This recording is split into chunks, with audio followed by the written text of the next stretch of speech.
Welcome to World of Marketing Podcast, a Foster Web Marketing production.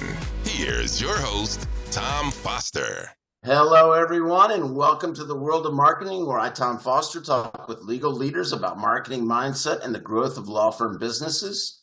This episode is brought to you by my company, Foster Web Marketing. Since the internet was born, Foster Web Marketing has been the premier provider of customized websites, marketing, video, and strategic marketing solutions for elite personal injury law firms. Our unparalleled web technology and marketing systems set the gold standard in the industry, catering exclusively to a discerning clientele who demand the best. Partner with Foster Web Marketing to experience uncompromised quality, cutting-edge technology, and exceptional service. Visit fosterwebmarketing.com to discover how we can help you achieve your most ambitious goals and solidify your position at the forefront of your field. Today, my guest is Sheila Murphy, a former award-winning senior legal executive who is now a career business development coach. Sheila teaches her clients the power moves and mindsets to take their careers from uninspired and uncertain to unstoppable. She has 20 years of experience as a former senior legal officer at a Fortune 50 firm. She is a certified coach with deep expertise in developing careers, business, and talent, as well as a champion of women and diversity. Welcome, Sheila, to the World of Marketing Podcast. Thank you for having me, Tom. Glad to be here. Thank you for joining us. So tell me a little bit about how you tell me your background. How did you get started? You know, it's sort of two things that hit my journey. And the first really goes back my entire life, which is I was an extreme introvert. And so I was one of those few lawyers who actually did not dream of going to court. I was sort of wanted to have what I called an ostrich in the sand sort of approach to a legal career, which was going to have my head in the sand, deep in a desk, preferably in the base market, just churn out documents. And I had gotten that ideal job when I came out of law school.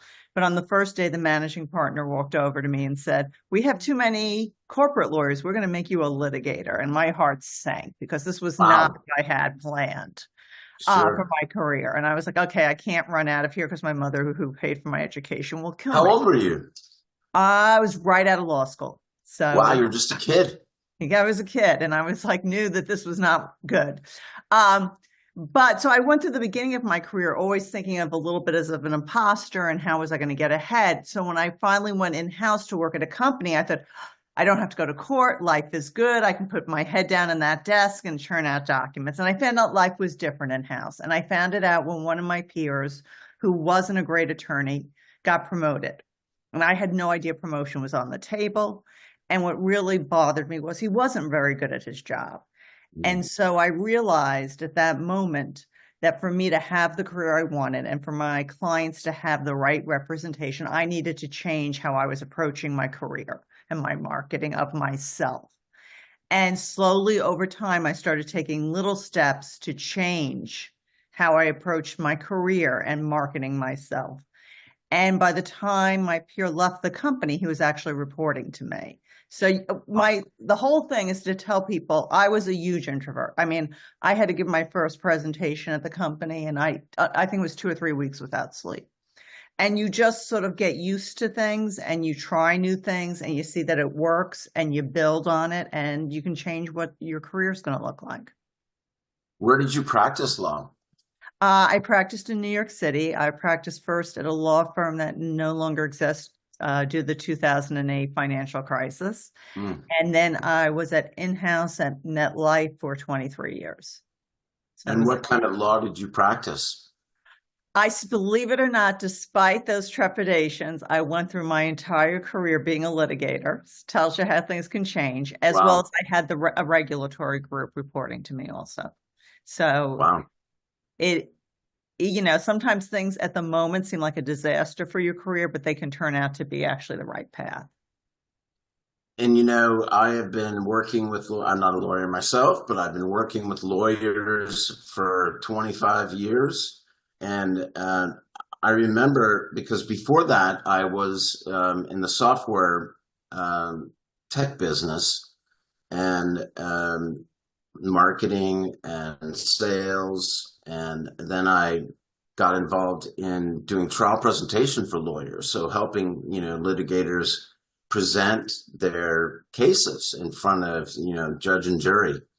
And that's when I realized how different the legal, the lawyer plight was, how difficult it was to be a lawyer, and all the things that you had to do to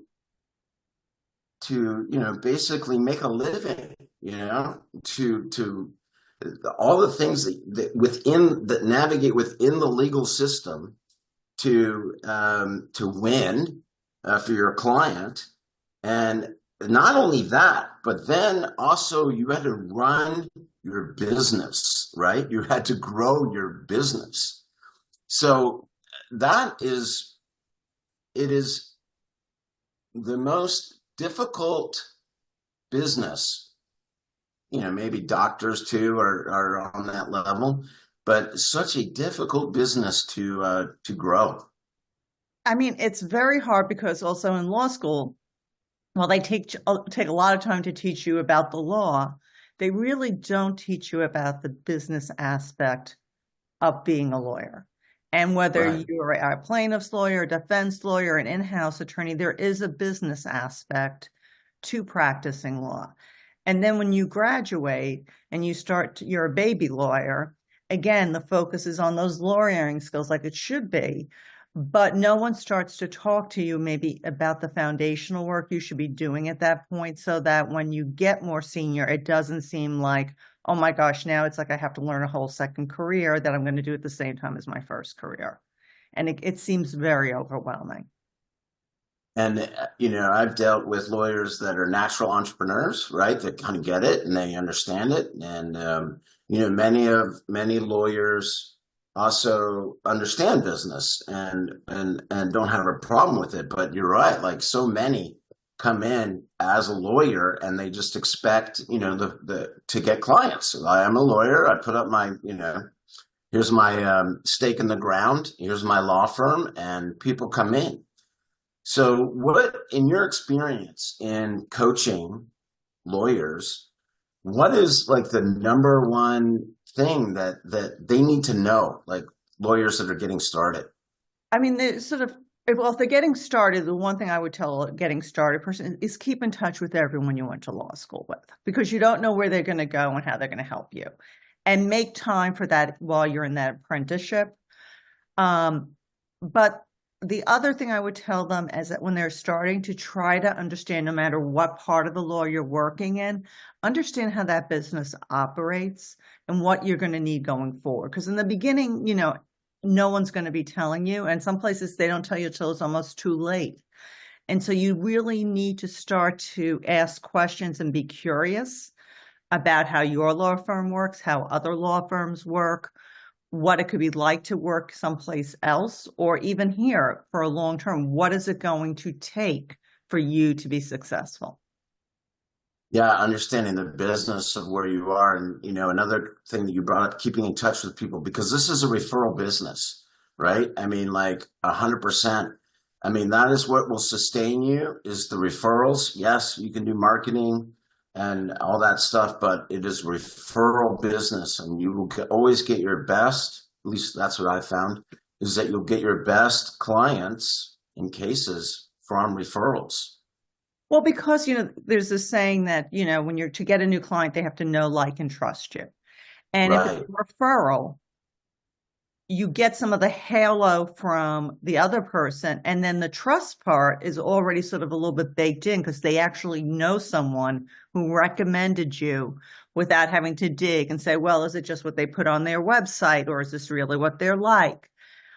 So it's really critical, these existing relationships, and making sure that every client interaction or potential client interaction, because even though they're not your client today, they can be in 5-10 years if things change, is really impactful for that person. And it feels authentic. Yeah. So after you spent 20 years being a lawyer, practicing lawyer, what made you decide to, I'd rather coach lawyers and help them? Well, two things happened during my career.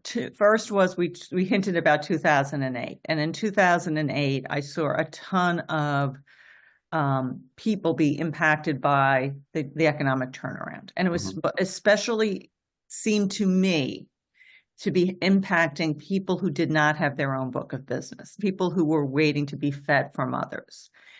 And that often happened to be women that I knew, because I think women were sort of sold that, you could be a service partner, that way you can take care of your kids and this and that. But then they were also all of a sudden really adversely economically impacted. So I started doing a lot of pro bono work, coaching those women through organizations I was involved in. And then the second thing is, within my organization, I had a really strong reputation for developing talent. People who I worked with got ahead, whether at our company or a different company. And I was on every initiative and I was on everything else. And I realized I really loved it. While I love the strategic practice of law, I love doing this even more. And so as I was thinking about what a next act could look like, I said, could I do something about what that I'm passionate about, which is helping people control their careers so that they're not relying on others and so they can reach the success that they want, which may be different for everybody. It's really interesting, Sheila, being an introvert, that you are now where you are, right? And it's very funny because a lot of people don't believe that I'm this total introvert, but I have, there's this book, Quiet, by Susan Cain, and she has one person in the book I think it's similar to. He's a little bit more extreme as an introvert, but like after he speaks, he has to like go for a walk and get away from people so that he can regain his energy. For me, I do a lot of that on the weekends. Like, I go for long walks, I sit and read and sort of recharge. But the important thing is so many people tell themselves, I'm an introvert, I'm this, I can't do that. That's not my style. That's not my thing.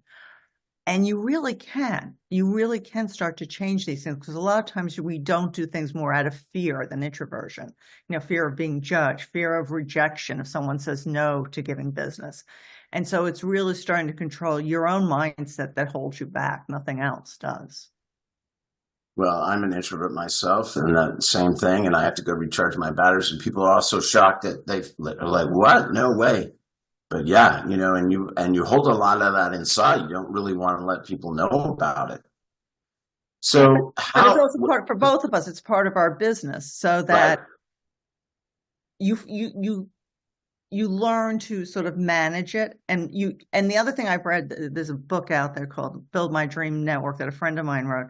And she actually talks about that introverts are the better networkers because they're very intentional, because they don't love it. They're very intentional. They're very good listeners. So they understand what's important to the other person. So they actually are much better at this game than extroverts. And I think a lot of times people don't appreciate that.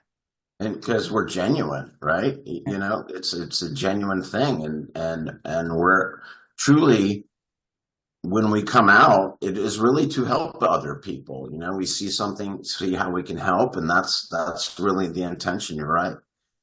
So tell me how do you coach? Do you have a particular style? Do you have a particular methodology? I do, and it depends on who I'm working with, whether it's, at a law firm lawyer or in-house lawyer, because they're both very different. But I also take the person where they are. For some people, that when I'm coaching them, it's more they don't know how to do it. And then there are those people who may know how, but that those mindset issues are sort of attacking them. And so I do a lot of work generally in the beginning to talk about how to brand yourself and how to get out there and speak, because I find if it is a mindset issue, it's going to come out there. And if it's a knowing issue, it comes out there. So it's a really good place to start with people, because they have to start getting outside of their comfort zone right away. And if one of those things, inner voices, is holding them back, we can figure it out then, and we could start to chip away at it and get them to the right place.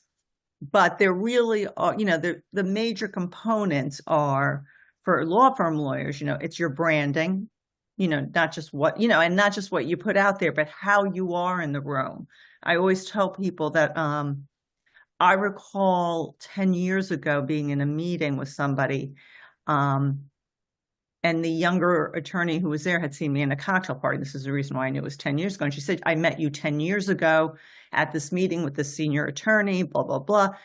And I said, I don't remember you, but I remember the meeting. I remember the conference room we were in. I remember this because he was playing on his phone the entire time.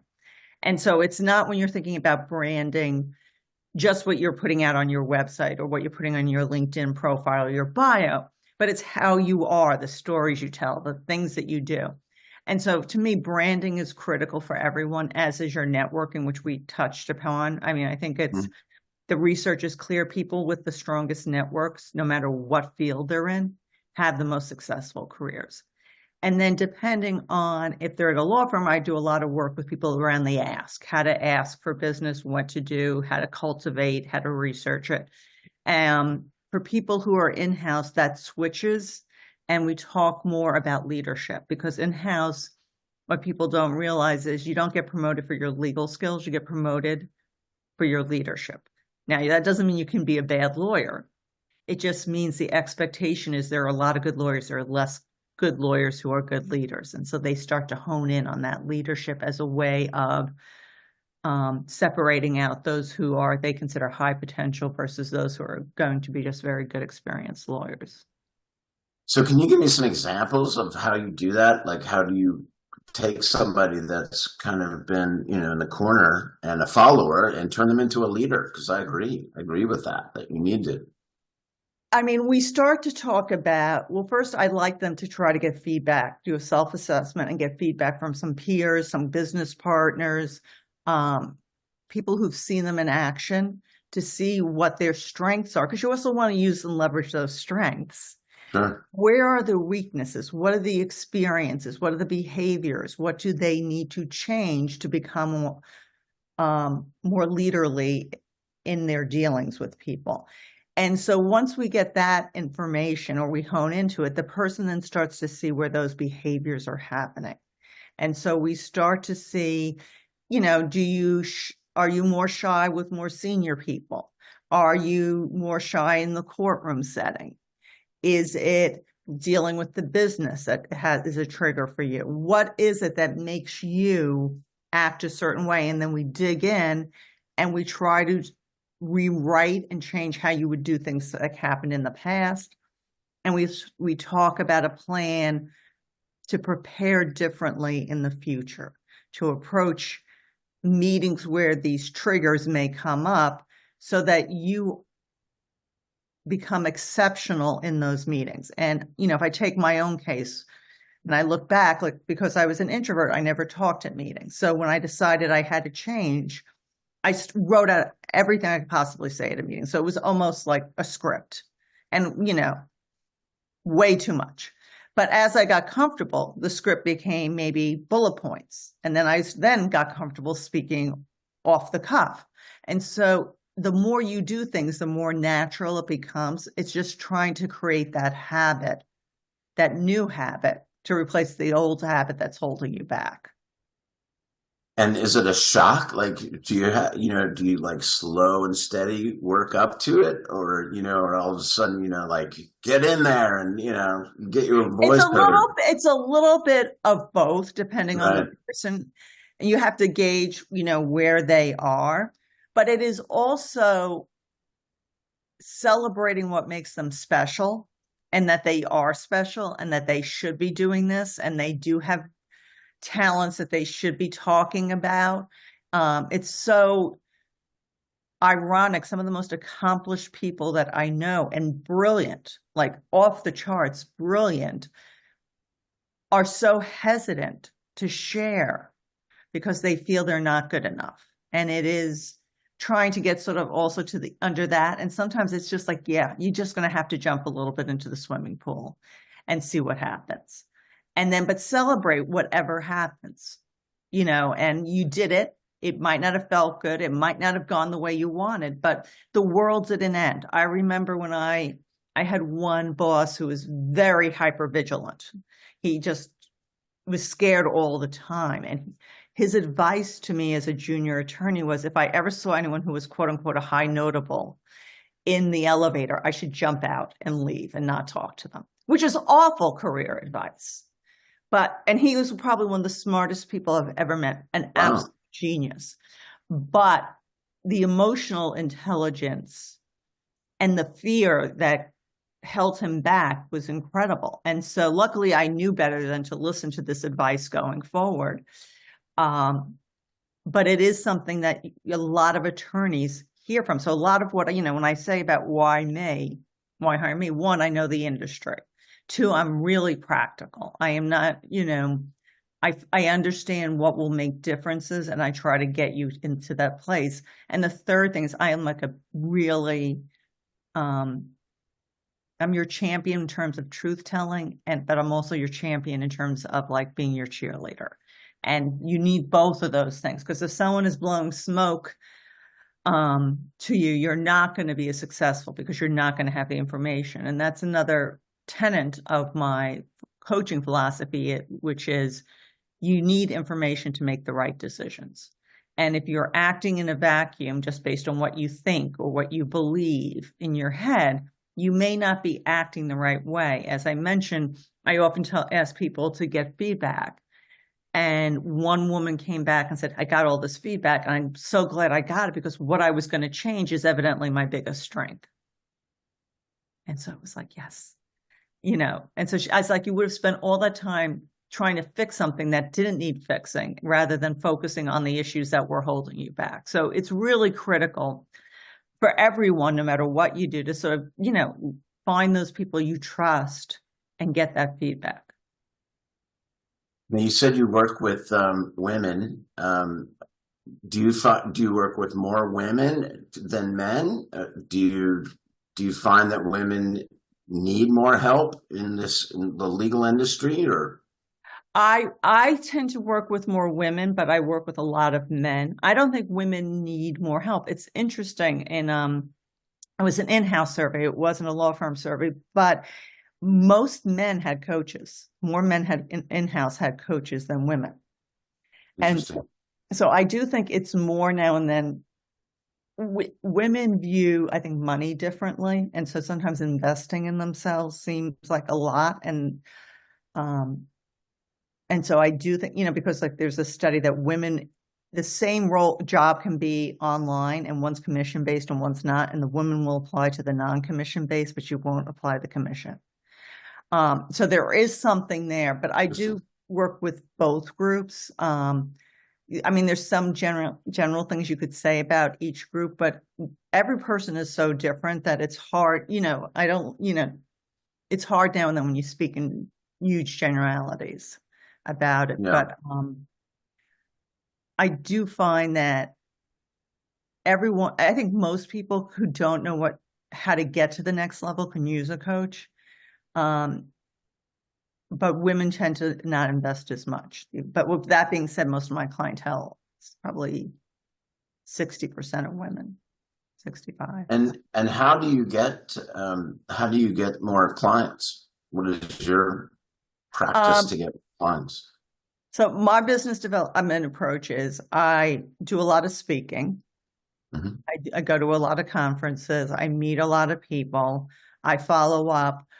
I use my email list and my social media to continue to develop those relationships. And by develop those relationships, I mean build up what my expertise is, so the people know it for that know, like, and trust part. Talk about things so that they know that I do know what I'm talking about.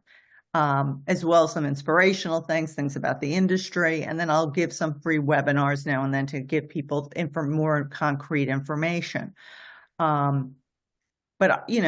I work, I have a content calendar. I have a website, I have other things, but I do find even when I meet people at conferences and things, that's not where it's where the conversation begins. And this is a problem that a lot of lawyers have. We are very impatient in terms of that business coming in the door or that next job opportunity coming in the door. And we think, if we go to one conference and we have a glass of wine and a really bad piece of cheese, that, business should come in. And that's not how it works. You have to cultivate these relationships. And so you need to figure out ways to stay in touch, get people information that matters to them, because it's also about that other person. It's not about you. It's about being service to the other person so they feel comfortable with your expertise, that you're the right match personality-wise for them. And so, it's funny, by starting my own business, it's actually made me a better coach because I understand a lot more about some of the things that are holding clients back in terms of getting to that next level. And one of the big things is, especially post-pandemic, is the networking, because post-pandemic, there's much less after-work networking. It's much less well attended. You could probably get deeper conversations there, but people, look at size as a metric. And so to me, conferences and bigger events have gotten more important for networking, but you then got to build the relationship. And so it's that work that matters. Yeah, you've got to be seen out there. And that's how we found you. I mean, we were looking for coaches of lawyers, and we came across your website and found you, and here you are. And so you're doing a good job there marketing yourself. It works. It really does work. And I will be, say in certain ways, I'm always a little surprised by the people who find me. Like I have a couple of clients in Europe and Singapore and South America who have found me for whatever reason. And we weren't like first connections or whatever, Sure. But I had enough information out there about my philosophy, how I do things, how I think, how I feel, that they felt comfortable doing that cold outreach to have a conversation. And so I think people often don't spend enough time in the cultivation and to make sure that their messaging is speaking to the people that they want. Would you say that's the biggest mistake that lawyers make, is that they don't cultivate it, they're not patient enough, and they don't cultivate those relationships? I think the patience part and being cynical, and the cultivation is big. It really is, because so many times I've heard from people who hire lawyers that, it's not, they don't do it right away all the time. It takes some time. Sure. So it is really critical that you're out there and you're speaking and you're letting them know. But I also think it's a mindset issue. And the mindset is that they're not spending any time on this because they don't view it as real work, the business development aspect or the career development aspect. The branding of themselves, right. Okay. That's not real work. Doing their briefs, their transactions, whatever they're doing, that's real work. Or whether they're in a company or a law firm. And so they all think that stuff can wait. And then they're very frustrated, like I was, when they see other people moving ahead who they don't think should have. They're not as good of lawyers as them, right? Right. Yes. And I hear that all the time. I'm a better lawyer. I don't understand this. And I'm like, it's not all about the law anymore. I mean, that gets you to a certain level. It doesn't get you to the next level. And you have to make that mind shift that this other stuff matters, and matters tremendously in so many different ways. 100%. I couldn't agree with you more. I coach a lot of lawyers, and that's the exact same thing. They're fantastic at what they do. They've got, incredible case results where they've helped their clients. And they're like, they're always frustrated by this guy that is beating them or whatever, and getting, even more cases. And it's like, because they're either too shy, they're too, what's the word? They're not, they're proud, but they don't want to brag, they don't want to be like that. And it's not bragging. It's really just getting the word out and making sure that people know about these things that you've done. People know about your successes, because that's what they want to. People want to work with winners. You're right. When they work with a lawyer, That's a very important relationship, no matter what area of law you're in, whether you're a personal injury lawyer, whether you're a family lawyer, or, criminal or litigator, or whatever, business lawyer. People are going to look into your reputation, right? Like me, I'm like, no matter what lawyer, I'm going to look, well, what has this person done in the past? What's their experience? What's their history? What do other people say about them? Right? People want to work with people they know, like, and trust. And Exactly. So it's really critical. And if they don't know what you've done, they won't hire you. So Right. you could be the best lawyer, but if you keep that a secret, you're not going to have any clients. Right. And so you do need to figure out a way that you can get to and I'll put in quotes, a humble brag or whatever it is. Or Right. tell tell stories about your cases, your client success. It doesn't need to be about, here's what I did. Right? You just storytelling is probably one of the most effective ways, because it doesn't come off as bragging, and it's very concrete. And so that people can relate to it and remember it. And it's a much more effective communication style than saying, I've tried blah, blah, blah, blah cases, but if you tell them about what you were able to do for someone else who is in a similar situation and how you solve their problem, their eyes will light up. It's really magical.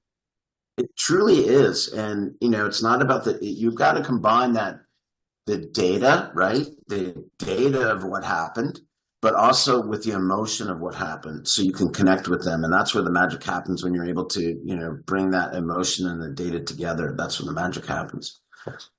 So Sheila, how long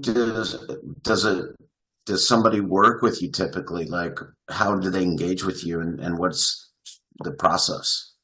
I have several different ways that people work with me. Usually they start with a 5-month package that we work together through that 5 months.